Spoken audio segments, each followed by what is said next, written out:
কৃষ্ণ কৃষ্ণ কৃষ্ণ হরে হরে রাম হরে রাম রাম রাম হরে হরে। হরে কৃষ্ণ কৃষ্ণ কৃষ্ণ হরে হরে রাম হরে রাম রাম রাম হরে হরে। তো আমরা ভগবদ গীতা প্রতিদিন পঠন করছি। আর ভগবদ গীতা মানেই হচ্ছে ভগবানের মুখ নিঃসৃত বাণী। আর ভগবান এই জ্ঞান অর্জুনকে কুরুক্ষেত্রে যুদ্ধক্ষেত্রে দিয়েছিলেন, তাই এটি অত্যন্ত গুরুত্বপূর্ণ। এবং আমরা প্রত্যেক মুহূর্তেই আমরা এই ভগবানের আহ জ্ঞান আমাদের স্মরণে রেখে আমাদের চলা উচিত। তো ভগবান অর্জুনকে কি জ্ঞান দিয়েছিলেন কুরুক্ষেত্রে যুদ্ধক্ষেত্রে, এটা আমরা এবার বিভিন্ন অধ্যায়ের মাধ্যমে আমরা পঠন করছি। তো এখানে আমাদের আহ ভগবদ গীতা, যেটা ভগবান অর্জুনকে জ্ঞানটা দিতে গেলেন কেন? কারণ অর্জুন খুব বিষণ্ণ হয়ে গেছিল। বিষণ্ণ মানে বিষণ্ণ, মন ভীষণ খারাপ হয়ে গেছিল অর্জুনের। সে বুঝতে পারছে না যে কার সঙ্গে যুদ্ধ করবে আর কার সঙ্গে যুদ্ধ করবে না। ঠিক। তো তাই মনে হচ্ছিল যে এই আত্মীয় স্বজনদের সঙ্গে যুদ্ধ করে তাদের হত্যা করে সে কি লাভ করবে। তাই অর্জুন ভেবে নিয়েছিল সে যুদ্ধ করবে না। তো এইটার আপনাদেরকে একটা আমি উদাহরণ দিয়ে বলার চেষ্টা করি, যে একটা বাচ্চা ছেলে পরীক্ষায় খুব ভালো রেজাল্ট করেছে জয়েন্টে করে, সে ডাক্তারির জন্য এইমসে ভর্তি হতে গেছে। গিয়ে এখন সেখানে গিয়ে যদি সে যদি বলে যে আমি পড়াশোনা করব না, কারণ পড়াশোনা করলে আহ কোনো কাউকে করতে হবে, কি নাম, অপারেট করতে হবে, কাটাছেঁড়া করতে হবে, তাই বলে যদি সে যদি বলে আমি ডাক্তারি পড়বো না, তখন কি সেটা আপনি গ্রহণ করবেন? করবেন না, আমরা কেউই গ্রহণ করব না এখন। তাই তাকে আমরা তখন বোঝাতে শুরু করব। তো ভগবান অর্জুনও সেই রকমই একটা মানসিকতার মধ্যে পড়েছিল, যেখানে অর্জুনের আহ আর যুদ্ধ করার ইচ্ছা ছিল না। তো এমত অবস্থায় ভগবান অর্জুনকে যে জ্ঞান দিয়েছিলেন সেটি পাঁচটি আহ সেটি পাঁচটি সাবজেক্টের উপরে বা পাঁচটি বিষয়ের উপরে জ্ঞানটি দিয়েছিলেন। পাঁচটি বিষয় কি কি? ঈশ্বর, প্রকৃতি, ঈশ্বর, জীব, প্রকৃতি, আর সময়। তার সঙ্গে আছে ঈশ্বর, জীব, প্রকৃতি, সময় এবং কর্ম। তো আমাদের মোটামুটি এই চারটে আমাদের ঈশ্বর, জীব, প্রকৃতি এবং কর্ম, এর মধ্যে এই প্রথম চারটে আমাদের মোটামুটি সকলের জন্য একই। কোন চারটে? ঈশ্বর আমাদের এক, আমাদের আহ জীব, আমাদের প্রত্যেকের আত্মা এক, আমাদের সময় এখন মোটামুটি সকলের এক, আমরা 5টা 25 মিনিট। আর প্রকৃতি আমরা জুম মেন ধরে এখন আমরা কানেক্টেড আছি, তাই না? তো তাহলে আমাদের এইগুলো এক হওয়া সত্ত্বেও আমরা ভিন্ন ভিন্ন দেখছি কেন? তার কারণ, ভিন্ন ভিন্ন দেখার কারণ হচ্ছে আমাদের ভিন্ন ভিন্ন পোশাক। যখন আমরা ট্রেন বাসে যাতায়াত করি তখন আমরা আলাদা আলাদা ব্যক্তিকে আলাদা আলাদা পোশাক পরে থাকতে দেখি। ঠিক। তো তেমনি আমাদের আমাদের বিভিন্ন জনের বিভিন্ন রকমের পোশাক। পোশাক কোনটি আমাদের এখানে? আমাদের এখানে পোশাক হচ্ছে আমাদের দেহের যে আবরণ, আত্মার উপরে যে আবরণ আছে সেটি হচ্ছে আমাদের পোশাক। তো এই পোশাক আমরা কিভাবে পেলাম? এই পোশাকটি পেয়েছি আমাদের পূর্ববর্তী জীবনের কর্মের ফল হিসাবে। কর্ম কি? কর্ম তিন প্রকারের কর্ম হয়। একটি হচ্ছে সকাম কর্ম, একটি হচ্ছে বিকর্ম, আর একটি হচ্ছে অকর্ম। আমরা যারা জীবধারী জীব, আমরা যারা জীবন্ত জীব আছি প্রত্যেককে, স্পেশালি মনুষ্যকে, অন্যান্য জীবেদের কোনো কর্ম ফল বা কর্ম তাদের জন্য জেনারেট হয় না। তাদের শুধু তারা ক্ষয় করতে এসছে। মানে যখন জেলে থাকে কেউ আর জেলের নিয়ম মেনে চলে, তখন কিন্তু তাকে আর কোনো রকম আহ, অতিরিক্ত কষ্ট দেওয়া হয় না। তার জেলের মধ্যে যে সাজাটা এসছে সেই সাজাটাই সে ভোগ করে। তেমনি তেমনি বিভিন্ন প্রাণী প্রাণী যে রূপে যারা জন্মগ্রহণ করেছে, তারা কিন্তু সেই প্রাণীর কষ্টটাই তারা ভোগ করবে, তার বাইরে আর কিছু নেই তাদের কাছে। হ্যাঁ। কিন্তু মনুষ্য জীবনে যারা আছে তাদের কাছে এই সুবিধা আছে যে আমরা মনুষ্য জীবনে থেকেও আমরা কিন্তু কর্ম এবং বিকর্ম করতে পারি। তার দ্বারা আমাদের পুণ্য বা পাপ অর্জন হবে। তাই এই মনুষ্য জীবনে যেতে পারবে।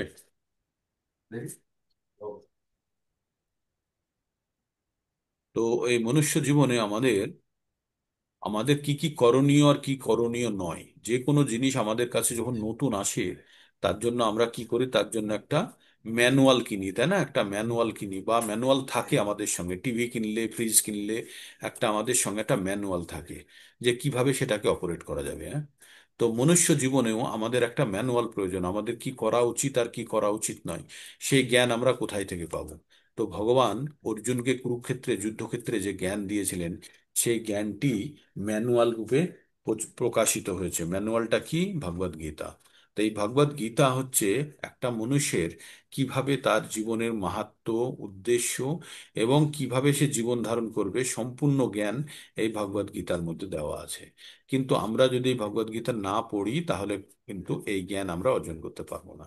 এখনো পর্যন্ত আপনারা যে জ্ঞান অর্জন করেছেন, সেই জ্ঞান আপনারা এবার নিজে ভেবে দেখুন, 2 বছর বা 3 বছর বা 6 মাস, 1 বছর, যতদিন আপনারা জয়েন করেননি, তার আগে আপনারা এই জ্ঞান সম্বন্ধে কি জানতেন?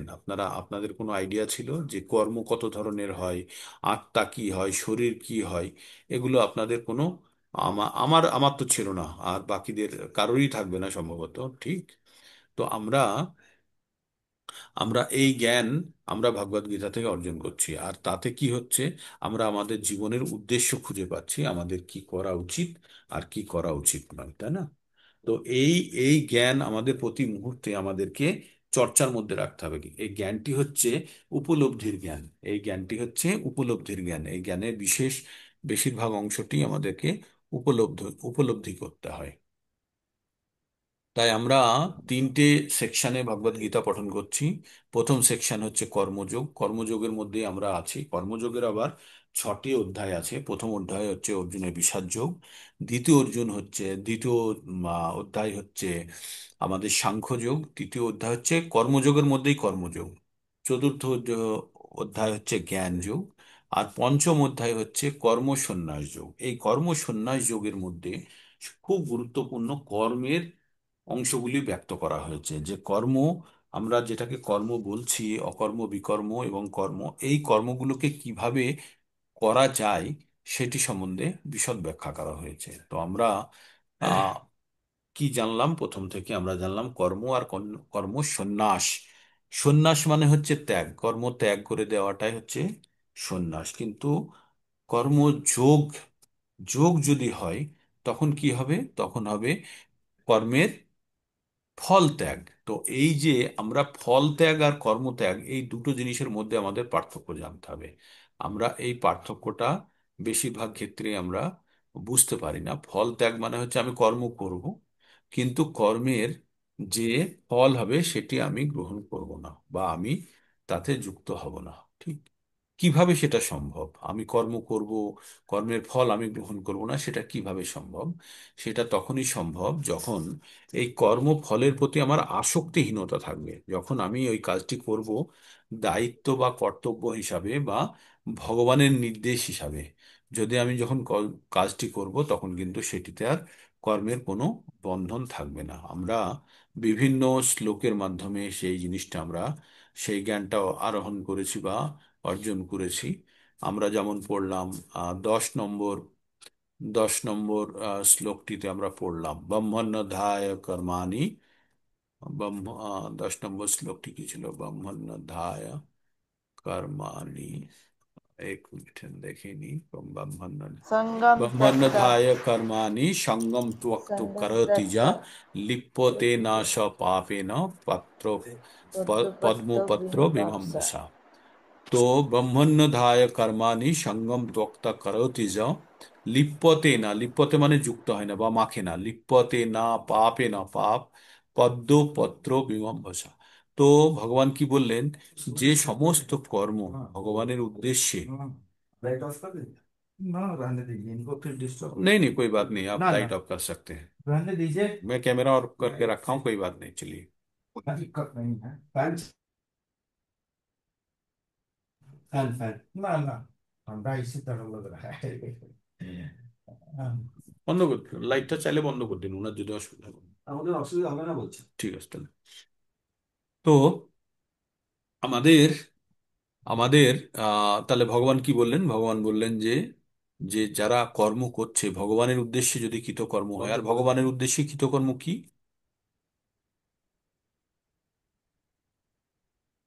ভগবানের উদ্দেশ্যে কৃতকর্ম কি? ভগবানের উদ্দেশ্য হচ্ছে, কৃতকর্ম হচ্ছে যে কাজটি আমরা আমাদের জীবন ধারণের জন্য তো কাজটি করছি, কিন্তু সেই কাজটিকে আমরা জীবন ধারণের পর্যায়ে রাখিনি, আমরা তারও বাইরে চলে গেছি। যেমন আমরা প্রত্যেককে জীবন ধারণের জন্য আমাদের কি করতে হয়? আমরা সংসারের কাজ করি করি তো, কিন্তু তার সঙ্গে পাপ পুণ্যর আমাদের বিচার করতে হবে না। কারণ আমাদের আমাদের কাজ করার উদ্দেশ্যটা কি সেটা জানতে হবে।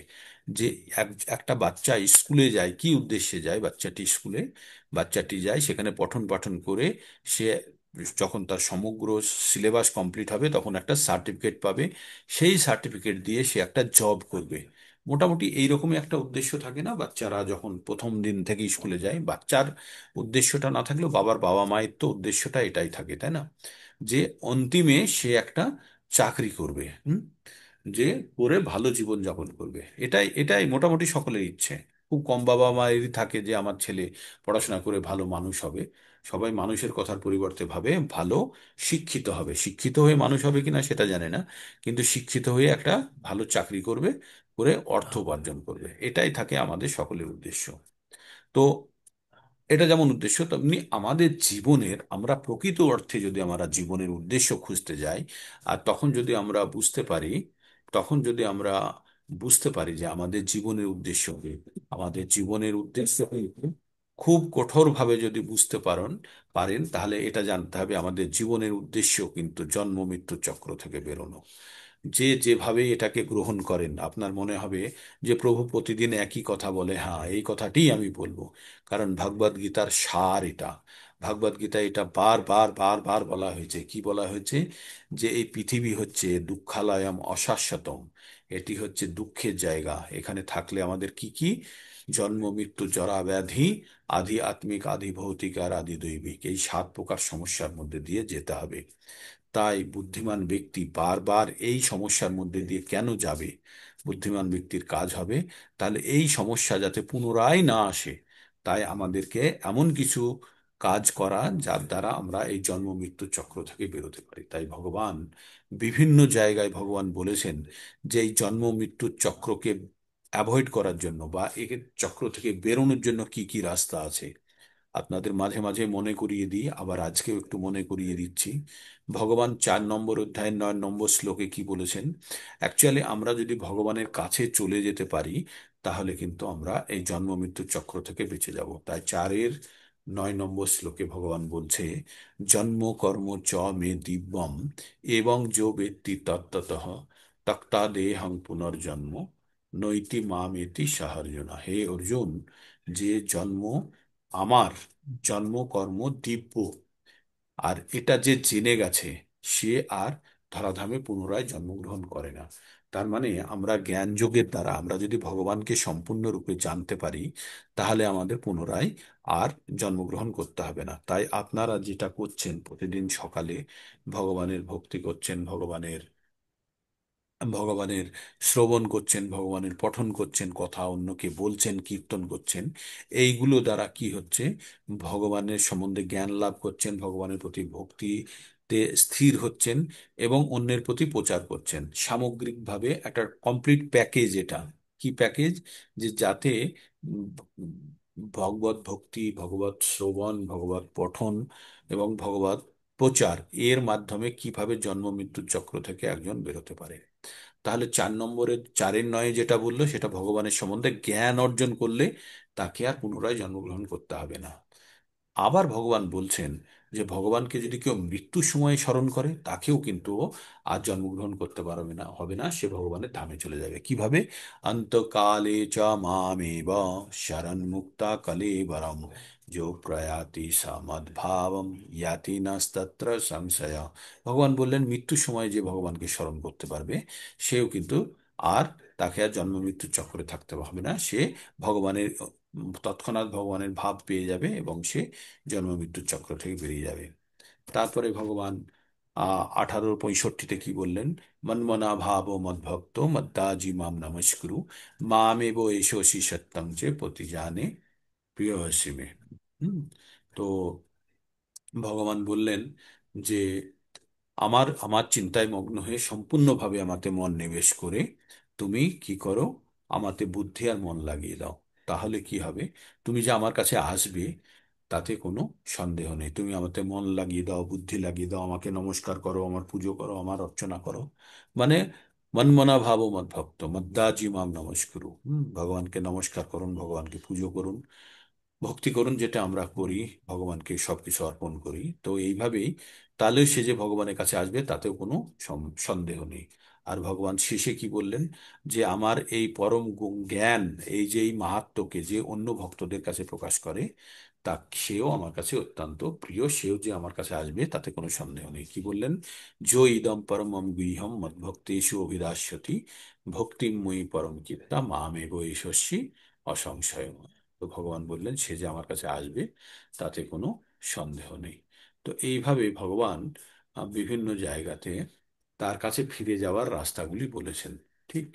তো এইভাবে আমরা এগোতে এগোতে আমরা 5 নম্বর অধ্যায়ের মোটামুটি মূল বস্তুর মধ্যে প্রবেশ করেছি। 5 নম্বরে ভগবান বিভিন্নভাবে কর্মের মধ্যে যুক্ত থাকা আর কর্মের কর্মের প্রয়োগ করে কিভাবে বেরোনো যায় সেটিও ভগবান বলেছেন। 18 নম্বরে বললেন যে পণ্ডিত সে জেনে গেছে যে প্রত্যেকটা প্রাণীর ভিতরে কি আছে। বিদ্যা বিনয় সম্পন্নে ব্রাহ্মণে গভীহস্তিনী শুনি চৈব সপাকে চ পণ্ডিতা সহদর্শিনম। ভগবান বললেন যে প্রত্যেকটা জীবের মধ্যে ঈশ্বর এবং প্রত্যেকটা শরীরের মধ্যে ঈশ্বর এবং আত্মা আছে, তাই তারা সকলকে সমান হিসাবে দেখে। তার উদাহরণ দিয়েও বলেছিলাম যে 1 কেজি সোনা যদি কাগজের প্যাকেটে থাকে, 1 কেজি সোনা যদি পলিথিনের ব্যাগে থাকে, 1 কেজি সোনা যদি একটা কাপড়ে গামছাতে বাঁধা থাকে, তো সকলের ক্ষেত্রেই সোনার দাম কিন্তু একই, তাই না? যে জহুরি সে তিনটে জিনিসকে একই ভাববে। তাই এখানে পণ্ডিত যারা, তারা উচ্চ জ্ঞানবান বিনয়ী পণ্ডিত, ব্রাহ্মণ, গরু, হাতি, কুকুর, চণ্ডাল সকলকে সমানভাবে দেখেন, কারণ সকলকে আত্মা এবং পরমাত্মা হিসাবে দেখেন। ঠিক। আমরা কালকে কত দূর পর্যন্ত পড়েছিলাম প্রভু একটু বলবেন? কুড়ি কুড়ি 20 কুড়ি পর্যন্ত অবধি। কুড়ি পড়েছিলাম। কুড়ি প্রভু। আচ্ছা। ওকে। তো 20 পর্যন্ত আমরা 20-তে কি পড়লাম? আমরা 20-তে পড়লাম যে না প্রহিষ্যেত প্রিয় প্রাপ্যং না দ্বিজ্যতে প্রাপ্য চা প্রিয়ম স্থির বুদ্ধি সম্মূঢ় ব্রহ্মবিদ ব্রহ্মনিষ্ঠিত। আমরা কালকেও বলেছি যে আমরা স্থিতপ্রজ্ঞ ব্যক্তি সম্বন্ধে পঠন করেছিলাম 2 নম্বর অধ্যায়। অ্যাকচুয়ালি 2 নম্বর অধ্যায়ে যেগুলো পড়েছি সেইগুলিরই বিস্তারিত ব্যাখ্যা পরবর্তী অধ্যায়গুলোতে এসছে। তাই 2 নম্বর অধ্যায়ে যে 54 নম্বর শ্লোক থেকে 72 নম্বর পর্যন্ত পড়েছিলাম, সেখানে আমাদের পড়ানো হয়েছিল কি? সেখানে আমাদের পড়ানো হয়েছিল আহ স্থিতপ্রজ্ঞ কাকে বলে। তো স্থিতপ্রজ্ঞের মধ্যে আমরা সেখানে পড়েছিলাম আহ প্রজাহাতি যদা কামান সর্বান পার্থ মনোগতান আত্মনে আত্মনে তুষ্ট তস্য প্রজ্ঞ প্রতিষ্ঠিত। তারপরে বলা হয়েছিল সুখে সুনা উদ্বিগ্ন মনা দুঃখে সুনা বিগত স্পৃহা ভয় রোগ ভয় ক্রোধ বিতরাগ স্থিতভিমুনির উচ্চাতে। তো এখানে সেই কথাটি বলা হয়েছে, না প্রহস্যেত, যে না উৎফুল্ল হয় না, প্রিয়ম কিসে? প্রিয় বস্তুতে। আমাদের কাছে কোনো প্রিয় বস্তু আসলে আমরা খুব খুশি হয়ে যাই না সঙ্গে সঙ্গে, কিন্তু যারা স্থিতপ্রজ্ঞ তারা প্রিয় বস্তুতেও উৎফুল্ল হয় না। আর অপ্রিয় বস্তু যেটা চায় না সেটাও যদি গায়ের পুরে এসে পড়ে যায় তাহলে আমরা খুব দুঃখী হয়ে যাই। তাতেও তারা বিগলিত হয় না, বা তাতেও তারা উত্তেজিত হয় না, কোনো রকমের তাদেরকে বিচলিত করতে পারে না। তারা স্থির বুদ্ধি, তারা স্থির বুদ্ধি এবং মোহশূন্য। আর এই রকম অবস্থাকেই বলা হয় যে ব্রহ্মবিদ। ব্রহ্ম মানে ব্রহ্মস্থিতিতে সে পৌঁছে গেছে। ঠিক আছে। তো এই ব্রহ্মস্থিতিতে যারা পৌঁছে যায় তারা কর্মের ফল তো তাদের কখনোই ভোগ করতে হয় না। তাই বলছে, তারপরের নম্বর শ্লোকে বলছে ব্রাহ্য স্পর্শ সু বাহ্য স্পর্শ স্পর্শেষু অ- অশক্তাত্মা অশক্তাত্মা বাহ্যস্পর্শক্তু অসক্তাৎ ন বিন্দাত্তা আত্মনি যৎ সুখম স ব্রহ্মযোগ যুক্তাত্মা সুখম ক্ষয় ক্ষয়ম অশ্নুতে। কি বললো? স্পর্শেষু বাহ্য স্পর্শেষু যুক্তাত্মা বিন্দাত্মাত্মনি যৎ সুখম সা ব্রহ্মযোগ যুক্তাত্মা সুখ সুখম ক্ষয়ম অশ্নুতে। অশ্নুতে মানে ভোগ করা আসলে, হ্যাঁ। তো কি বলছে? যে প্রকার, সেই প্রকার ব্রহ্মবিদ পুরুষ কাকে বললাম? আগে বললাম যে দুঃখেও বিগলিত হয় না এবং সুখে উৎফুল্লিত হয় না, সেই প্রকার ব্রহ্মভূত অবস্থায় যারা আছে ব্রহ্মবিদ পুরুষ, তারা কখনো জড় ইন্দ্রিয় ভোগের প্রতি আকৃষ্ট হন না। তিনি চিত্তত সুখ লাভ করেন এবং ব্রহ্মে যোগযুক্ত হয়ে তিনি অক্ষয় সুখ ভোগ করেন। এখানে কি বলছে? বাহ্য স্পর্শেষ্টু মানে বিষয় সুখ। আমাদের বাহ্যের স্পর্শে কি কি সুখ আমরা ভোগ করি? কার দ্বারা বাহ্য স্পর্শের সুখগুলো ভোগ করি? আমরা আমাদের ইন্দ্রিয় দ্বারা। কি কি ইন্দ্রিয়? চক্ষু, কর্ণ, নাসিকা, জিহ্বা, ত্বক। আর ইন্দ্রিয়ের বিষয়সমূহ কি কি? রূপ, রস, গন্ধ, শব্দ, স্পর্শ। এইগুলো আমাদের বাহ্যের ইন্দ্রিয় দ্বারা আমরা সেগুলোকে আমরা স্পর্শ দ্বারা বা দর্শনের দ্বারা, স্বাদের দ্বারা, গন্ধের দ্বারা আমরা সেগুলোকে ভোগ করি না। তাই বলছে, যে বাহ্য স্পর্শেস্তু আসক্তাত্মা মানে যে আত্মা অনাসক্ত, তার কোনো আহ, আসক্তি নেই। কি? বাহ্যের ইন্দ্রিয়, বাহ্যের কোনো ধরনের আহ বাহ্য থেকে, বাইরের দিক থেকে যে সমস্ত ভালো লাগা জিনিসগুলো আছে, সেইগুলো খুব ক্ষণিকের। তাই বলছে যারা স্থিত বুদ্ধিতে, যারা ব্রহ্মস্থিতিতে এসে গেছে, তারা বাহ্যিক কোনো রকমের আনন্দ দ্বারা উৎফুল্লিত হন না। তারা কি করেন? ব্রহ্মযোগ যুক্তাত্মা সুখ অক্ষয়ম অশ্নুতে। তারা অক্ষয় সুখ ভোগ করে। কিভাবে? তারা অক্ষয় মানে অন্তহীন সুখ ভোগ করে। কিভাবে? তারা নিজের ভিতর থেকে যখন তারা সুখ উৎপন্ন হয় তাদের, যখন তখন মানে চিৎগত সুখ। চিৎগত মানে হচ্ছে আধ্যাত্মিক সুখ যখন সে ভোগ করে, আর সেটা অক্ষয়, আর অনন্তকাল ধরে সে ভোগ করতে পারে। এইরকমই একটা শ্লোক আমরা পড়েছিলাম ভাগবতমে। সেটি হচ্ছে ঋষভ মুনি তার পুত্র ভরতকে বলেছিলেন। কি বলেছিলেন? নায়ং দেহভূতে নীল্লোকে কষ্টান কামান আরহতি বীরভুজাঙ্গে তপো দিব্যম পুত্রেকা সত্যম যস্মাদ সত্যম ব্রহ্মভূতম অনন্তরম। তো ভগবান কি বলছেন এখানে? হে পুত্রগণ, ঋষভ দেবতার ছেলেকে বলছে, হে পুত্রগণ, তোমরা এই কুকুশ্বরের মতো ইন্দ্রিয় ভোগের জন্য, বিষ্ঠাভোগীদের মতো তুমি ইন্দ্রিয় সুখের জন্য এই মানব শরীর, অতি দুর্লভ শরীরকে নষ্ট করো না। তুমি কি করো? ব্রহ্ম সুখ ভোগের জন্য তুমি যাও, গিয়ে তোমরা তপস্যা করো। তপস্যা করে যখন তোমাদের হৃদয় শুদ্ধ হবে, তখন তোমরা ব্রহ্ম সুখ ভোগ করবে। কতদিন ধরে? অনন্তকাল ধরে। তাই এখানেও তাই বলা হচ্ছে যে বাহ্য স্পর্শেস্তু অশক্তাত্মা, বাহ্য স্পর্শেষু অশক্তাত্মা বিন্দত্তা আত্মনি যৎ সুখম স ব্রহ্মযোগ স ব্রহ্মযোগ যুক্তাত্মা সুখ অক্ষয়ম অশ্নুতে। তাই বললেন, সেই প্রকার ব্রহ্মবিদ পুরুষরা এই জড় ইন্দ্র ভোগের প্রতি আকৃষ্ট না হয়ে চিৎগত সুখ উৎপন্ন করে। আর সেখানে কি বলেছিল? ব্রহ্ম সুখ। এই চিৎগত সুখই ব্রহ্ম সুখ। আর ব্রহ্মে সংযুক্ত হয়ে সে অক্ষয় সুখ মানে চিরকাল তার কাছে সুখ থাকবে। আর আমাদের সাধারণত সুখ খুব ক্ষণিকের হয়, আর শান্তি আরেকটু বেশি, কিন্তু আর আনন্দ যেটা থাকে সেটা আমাদের আত্মা থেকে আসে। তাই আমাদের আনন্দ পেতে গেলে আমাদের আধ্যাত্মিক ভাবেই বা চিৎগত ভাবেই আমাদের আনন্দ পেতে হবে। তাই যারা ব্রহ্মবিদ তারা কখনো সেই সুখে তারা নিজেদেরকে যুক্ত করে রাখে না। তারপরে 22 নম্বরে কি বলছে? যে যে হি স্পর্শাদা ভোগ দুঃখ জনায় এবতে আদ্যন্ত বন্ত কন্তেয় নাতেষু রমতে বুধা। दवाई लिए थे। ये ही स्पर्श सही हाथ में था। दवाई तो परसों देखे पत्ता लिया के दिया हरे है। कृष्ण। वो काम नहीं कर ब्रेक रहा है নিচ্ছে, नहीं। কথা हम भी নাই। आए थे दोपहर মনমোহন रात প্রভু पूजा জব तब করান। हम खाए तो कुछ रिव्यू बुझाए। हरे कृष्ण कृष्ण कृष्ण हरे हरे, हरे राम राम राम हरे हरे, हरे कृष्ण कृष्ण कृष्ण हरे हरे, हरे राम राम राम हरे हरे, हरे कृष्ण कृष्ण कृष्ण हरे हरे, हरे राम राम राम हरे हरे। जय श्री कृष्ण चैतन्य प्रभु नित्यानंद श्री अद्वैत गदाधर शिवासदि गौर भक्तवृंद।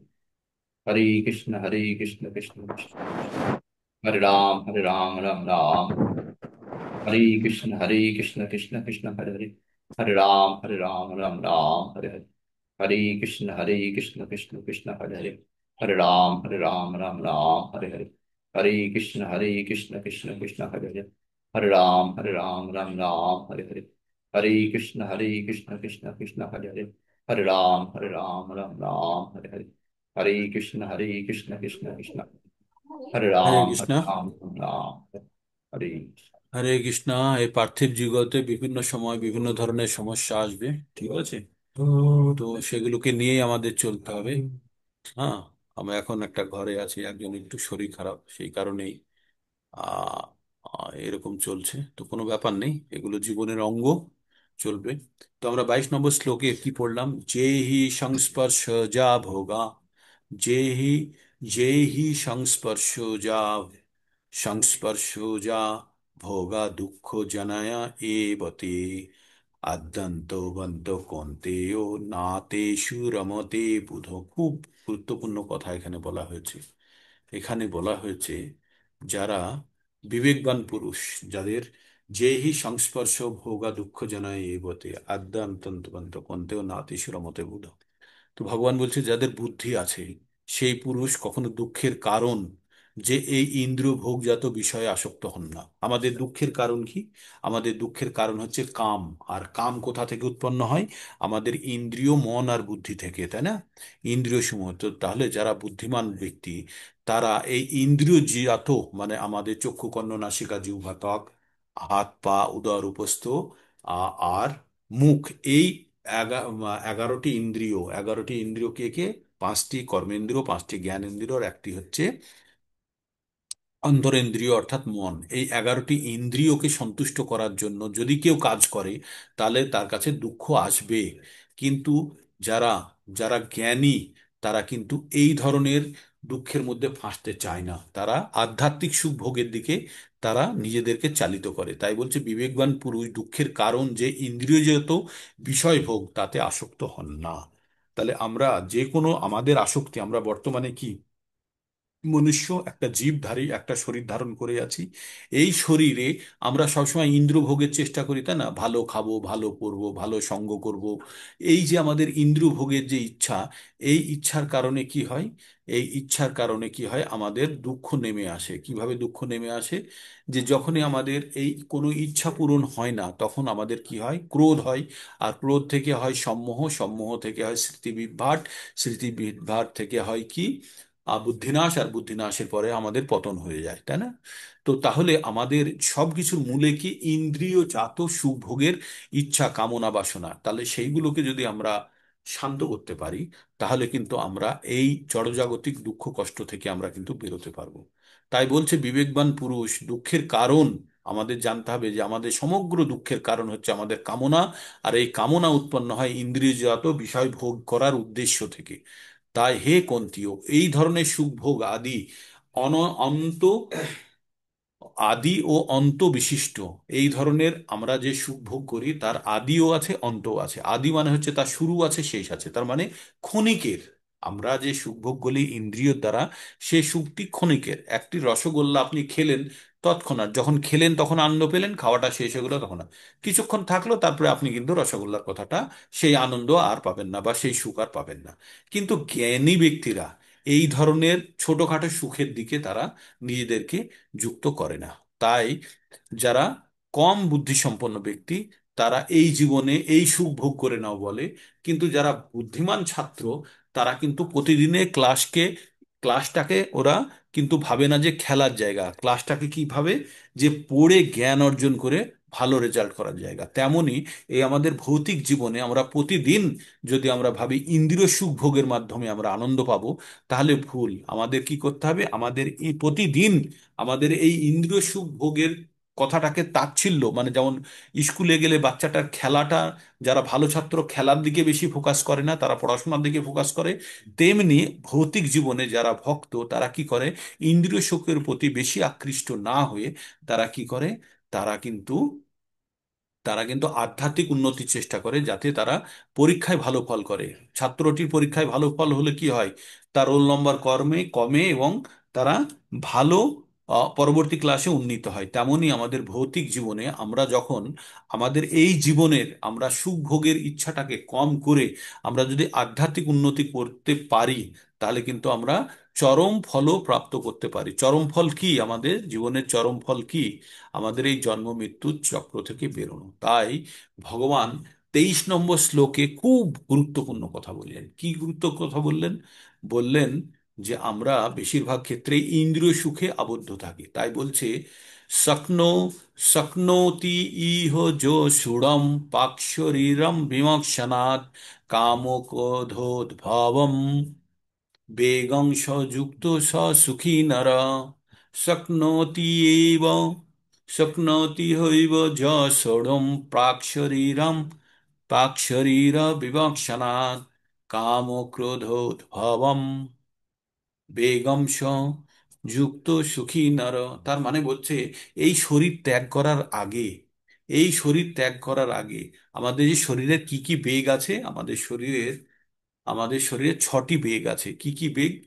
বাচো বেগম, মনসা, ক্রোধ বেগম মানে কথা বলার আমাদের বেগ, মনের বেগ, আর আমাদের ক্রোধের বেগ। বাচো বেগম, মনসা ক্রোধ বেগম, জিহ্বা বেগম মানে জিহ্বার বেগ, উদর উপস্থ বেগম পেটের বেগ মানে খিদে, আর জননাঙ্গের বেগ বেগ এই 6 ধরনের বেগকে যে কন্ট্রোল করতে পেরেছে, তাই বলছে বাচো বেগম মনসা ক্রোধ বেগম জিহ্বা বেগম উদার উপস্থ বেগম এতান বেগাঞ্জো বিষয়েত ধীর সর্বানপি মাম পৃথিবীংশ শিষ্যাৎ। তো একজন গুরু যে হয় তার কি কোয়ালিটিস থাকে? এই 6 ধরনের বেগকে সে কন্ট্রোল করতে জানে। কি বেগ? সে কথা বলার বেগ, আলতু ফালতু কথা বলার বেগ, মনের বেগ, ক্রোধের বেগ, জিহ্বার বেগ, পেটের বেগ এবং উপস্থ জননাঙ্গের বেগ। এই 6 ধরনের বেগকে যে কন্ট্রোল করে ফেলেছে, সে সারা পৃথিবীকে শিষ্য বানাতে পারে, সে গুরু হওয়ার যোগ্য।